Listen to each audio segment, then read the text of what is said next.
లాస్ట్గా ఈ జగన్ కూడా వచ్చే ప్రభుత్వం వచ్చిన తర్వాత జగన్ ప్రభుత్వం వస్తుంది. ఆ తర్వాత ఖచ్చితంగా ఎవరైతే ఇప్పుడు కక్ష సాధింపు చేస్తున్నారో వాళ్ళు ఎవరిని వదిలిపెట్టమని పదే ప్రతి సమావేశంలో కూడా చెప్తున్నారు. ఏం చెప్తారు మీరు?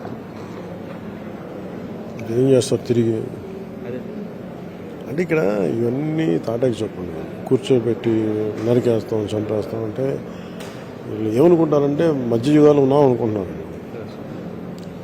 వాళ్ళు కూర్చోమని ఇలాంటి చేయడానికి వాళ్ళు బరిలో దిగమని చెప్పండి. ఈరోజు మాట్లాడుతున్నారు కదా, మీరు బరిలో దిగి చూపించండి. అప్పుడు దాని తగ్గ పరిస్థితులు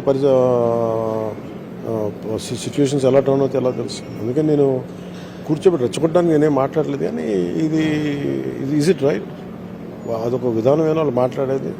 తప్పులు ఉంటే కూర్చోబెట్టి ఇంకో విధానాలు ఉన్నాయి. కానీ మేము నరికేస్తాం చంపేస్తాం అంటే కొన్ని ఎవరు రెచ్చగొట్టేసి అర్థం చేసుకోవాలి. మాట్లాడితే వాళ్ళ కాళ్ళే బాధపడిపోయి వాళ్ళ కాళ్ళే రెచ్చిపోతే నేనే leave it to people are the best judges.